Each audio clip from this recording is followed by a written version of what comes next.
Facundo Cailá. ¿Cómo estás, Facu? Muy bienvenido, buen viernes para vos. Buen mediodía, Mari, para vos y para toda la audiencia. El placer de saludarlos. Mari, llegamos al cierre de esta semana, ¿no? Y ya palpitando los últimos días de abril también. Así es, Facu, y bueno, hablando del tema del día, que es el último día para despedir al Papa Francisco, así que bueno, es muy importante poder compartir esta conmovedora historia que nos vas a contar ahora. Sí, Mari, bien lo dijiste. Hoy día a las 20 se cierra el ataúd de Francisco y mañana se da el entierro y es trasladado el pontífice, los restos del pontífice son trasladados hasta Santa María de la Mayor. Ayer, Mari, a la tarde hicimos contacto para entrevistar, hoy a la mañana bien temprano, a alguien que tenía compromisos previos, pero que valía la pena rescatar su testimonio porque conoció a Francisco de primera mano. Hablamos del cura, el sacerdote, en este caso, Leonardo Di Carlo. Él es párroco de la iglesia San Pedro y San Pablo de San Martín.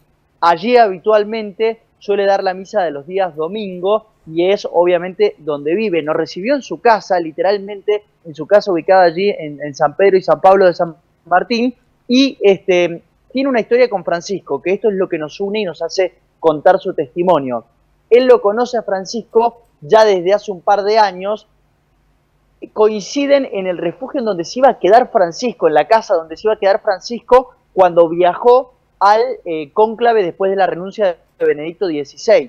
El Papa le dijo, yo voy y vengo y después voy a pasar mis últimos días aquí en una habitación que estaba al lado de donde estaba en ese momento viviendo y estudiando el padre Leonardo Di Carlo. Claro, de ese cónclave sale la resolución de Francisco como líder de la Iglesia Católica, es electo papa en ese cónclave, hay humo blanco, todos lo recordamos, marzo del 2013, y la primera vez que lo vuelve a ver después de esto, ya como Francisco a Bergoglio, es en octubre-noviembre del 2013 en la Plaza de San Pedro. De ahí en más empieza una historia entre Leonardo Di Carlo y Jorge Bergoglio, que en ese momento ya era Francisco. Mari. Si te parece, escuchamos de primera mano de él el testimonio de su cercanía con el Papa. Vamos a verlo.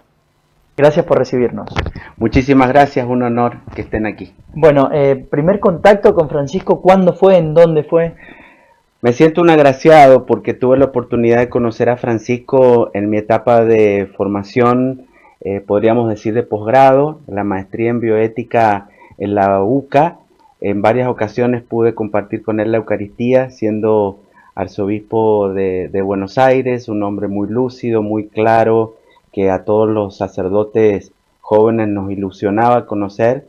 Y bueno, cuánto más cuando supimos de su nombramiento, de su elección como papa, que fue un cambio tan importante para la vida de la iglesia, para los argentinos y para el camino que todos comenzamos a emprender con él desde ese momento. Y después, ¿cuál fue el primer contacto ya como Francisco, no como Bergoglio? Fue muy pronto, ya que él había sido elegido el día 13 de marzo del 2013. Yo tenía el compromiso de acompañar una peregrinación de mendocinos y cordobeses. Íbamos a ir a Roma y a Tierra Santa. Te imaginarás que esto se programa un año antes. No estaba previsto que algo ocurriera. Y fue muy hermoso porque en septiembre tuvimos la posibilidad de asistir a Roma y participar de una audiencia con él. Y bueno, fue maravilloso el sentir a un argentino en ese lugar y encontrar también una persona que se había renovado con expresiones mucho más amplias, humanas, su sonrisa, su calidez que atrapó al mundo entero, a mí me sorprendió enormemente y fue muy lindo. En esa ocasión el contacto fue a la distancia, pero bueno, luego la providencia me iba a permitir estar mucho más cerca y poder compartir cara a cara con él más adelante. ¿Y esos años más adelante, cuándo llegaron? ¿En qué misión fue usted?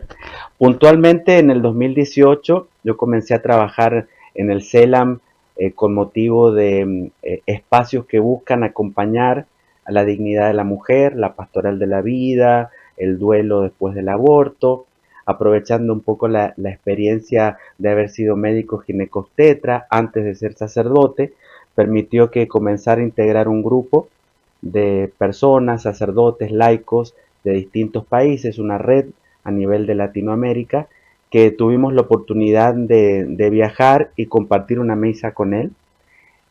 Luego de la misa, como habitualmente lo hacía, tenía la gentileza, allí en Santa Marta justamente fue la misa donde fueron velados sus restos inicialmente. Luego de la misa tuvimos un intercambio, un momento, ahí me preguntó mi nombre, me preguntó de dónde era y le dije que era mendocino y con una espontaneidad que generó una carcajada, te voy a compartir una fotografía de ese momento por si la pueden compartir también con la audiencia. Él me dijo, venís de Mendoza, me imagino que me habrás traído un vino. Yo me quedé petrificado porque dije, Santo Padre, me ha tomado de sorpresa, no le he traído vino, pero le prometo que si vuelvo y tengo la posibilidad de estar con usted, no le va a faltar ese regalo. Fue un momento muy lindo, él me dirigió palabras muy alentadoras como sacerdote joven en ese momento, alentándome a ser fiel, a llevar adelante la misión, porque realmente la figura de Francisco no solo me ha marcado como sacerdote, sino particularmente me ha guiado como a tantos en el modo de ver a la iglesia, en el modo de ver a la comunidad, cuando ya me tocó ser párroco, imaginarme muchas veces qué haría Francisco si estuviera en mi lugar, de qué manera encararía esta situación difícil. Bueno, Facu, ahí estábamos escuchando las palabras del padre, ¿no? Que hace mención a un papa que era muy sencillo y, bueno, según esta anécdota que nos contó, con mucho humor. Así lo han mencionado otras personas que han compartido también momentos con el papa, que tenía mucho humor y, bueno, ahí lo estábamos confirmando con este padre mendocino, que además hay un dato no menor para destacar, Facu, es médico ginecólogo. Por supuesto que ya no se dedica a eso, pero de alguna manera me imagino que lo que los une con el Papa Francisco es su visión con respecto a la gestación, a la vida, a la maternidad, que el Papa Francisco lo ha destacado en todo su legado.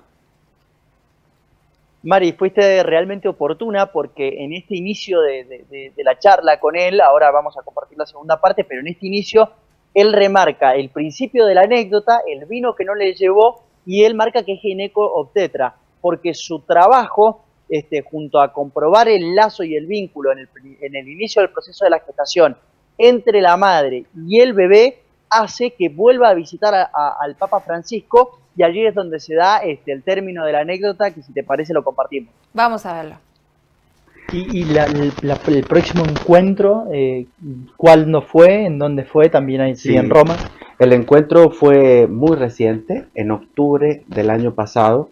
Él inmediatamente terminó el sínodo, nos convocó para justamente con un grupo un poco más reducido, de unas 20 personas, pudiéramos reunirnos en un encuentro para que le contáramos cómo iba nuestro trabajo.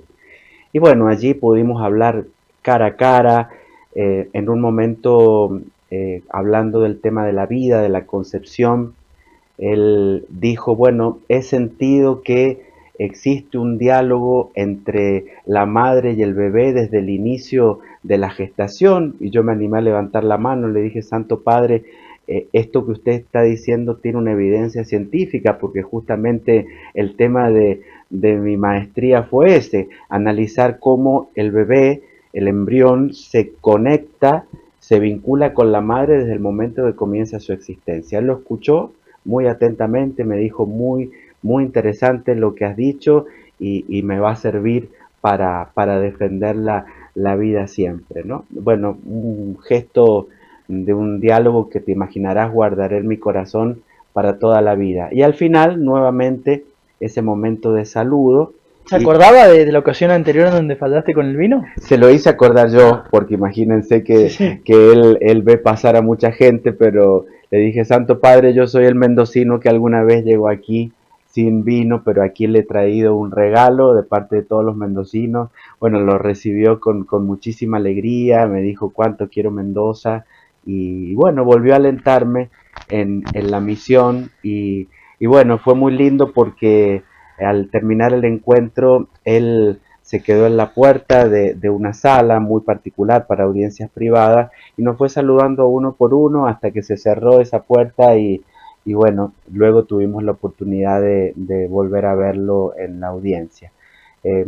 Realmente estos días han sido días de sentimientos encontrados porque, bueno, la prensa me ha requerido bastante para poder contar estos entretelones de la salud del Papa, pero también a pesar de saber que era algo posible, que se avisoraba el final de su vida, sabemos que, bueno, hasta el final él quiso estar cerca de su gente y es por eso que el domingo de Pascua nos regaló su presencia con el paseo y con la bendición Urbes Orbi, que es la bendición tan importante que el Papa da en días como Pascua.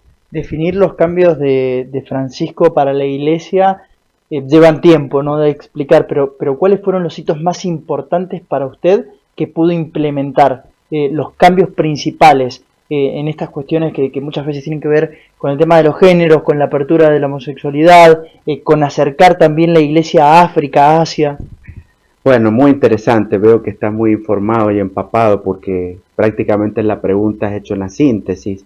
A mí me marcó mucho en la primera misa que él celebró luego de tomar posesión, fue justamente en la Capilla Sixtina.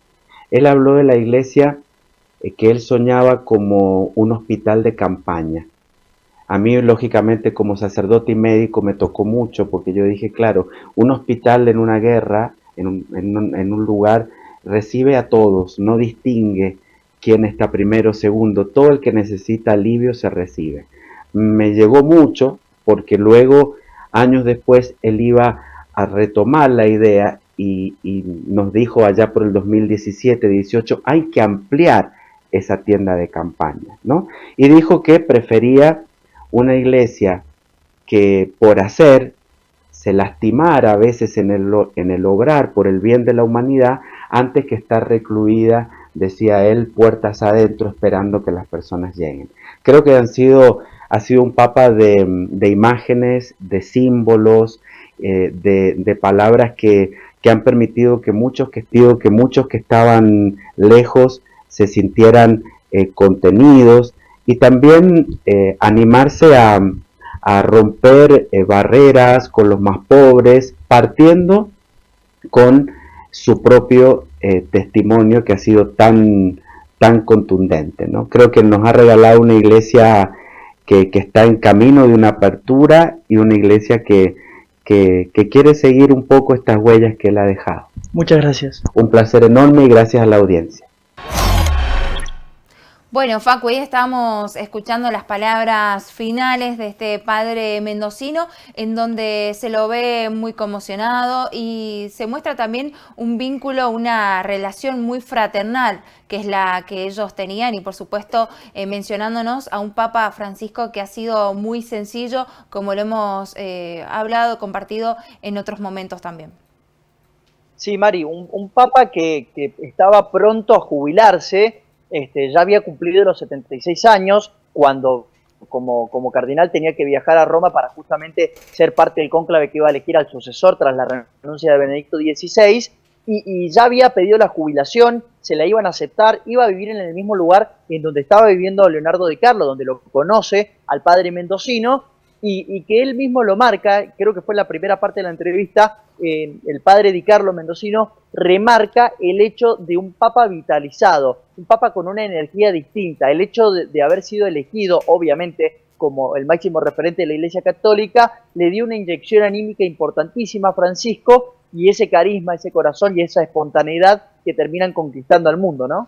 Y por supuesto, ya para finalizar, Facu, lo que habíamos mencionado, esta visión de ver la vida de otra manera, la vida, la gestación, la maternidad, ¿no? Que tanto el Papa Francisco como el padre gineco obstetra también compartían. Facu, gracias por toda la información y por traernos esta hermosa y conmovedora historia de fe.